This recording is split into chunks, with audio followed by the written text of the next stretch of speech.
Ang dami ng kalaban. Nagsimula laban sa lahat na nakapalibot at kapitbahay niya, kalaban na niya.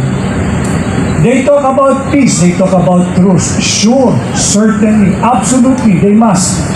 But it will not stop. Look at Ukraine and Russia. Ang kalkulasyon ng Russia, 3 months, 4 months tapos na. Ma-annex na nila yung Ukraine kasi superpower din sila.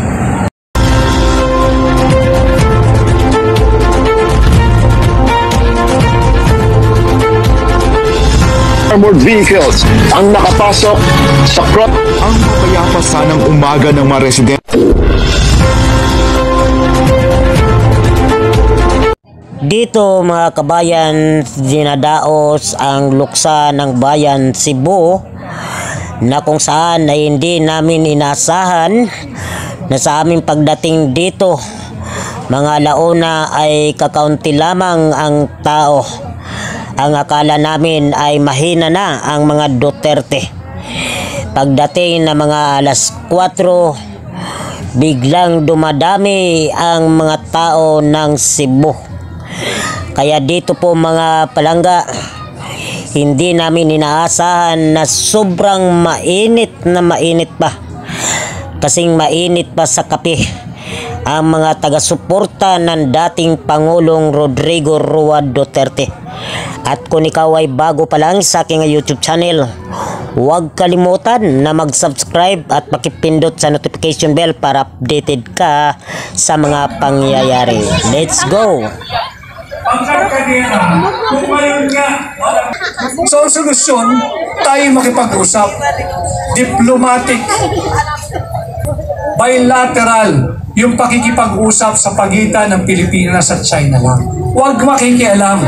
Ang seconds, tatamaan po ang Luzon ng mga missile ng China. Habang tayo po rito ay namamatayan, sila doon sa New York, halimbawa, patuloy lang ang buhay. Kakain pa rin sila ng steak, mag-oopisina pa rin sila, yung mga anak nila, sige lang, ang pasok sa eskwela. Pero tayo, ngayong araw, sana'y magsimula na tayo ay magdeklara ng gera laban sa korupsyon. Deklara tayo ng gera laban sa mga... Laban! Lalaban tayo! Laban! Huwag ho kayong makontento doon sa ipinapamahagi ng mahalaga yan pag panahon ng kalamidad. May bagyo, may baha, mang sakuna.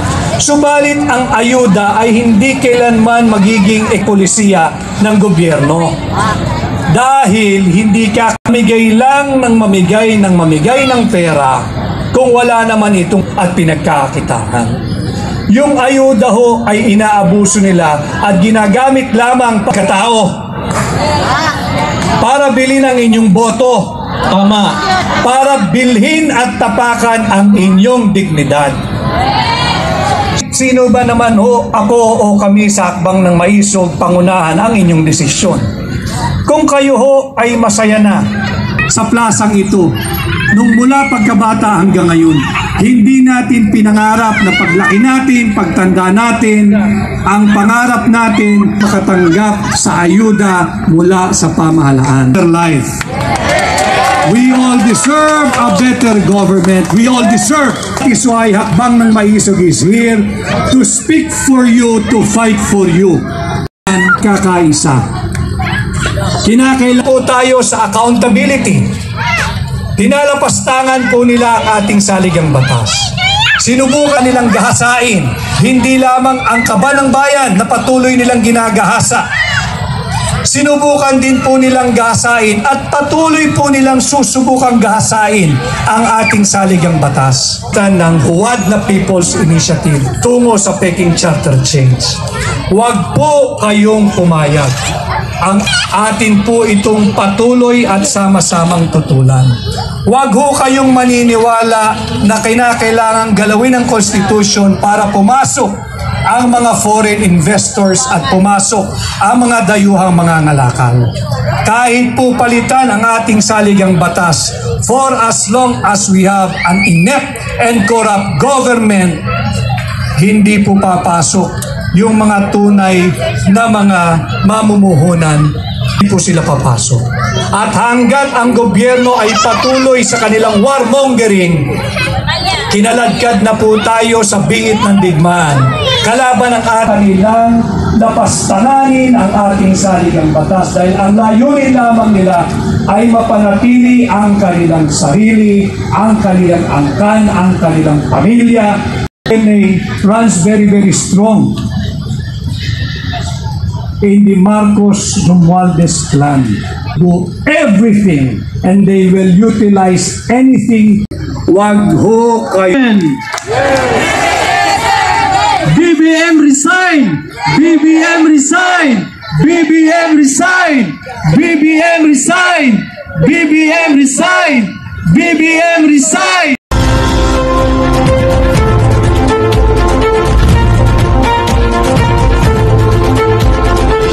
Armored vehicles ang nakapasok sa Ang mapayapa sanang umaga ng mga residente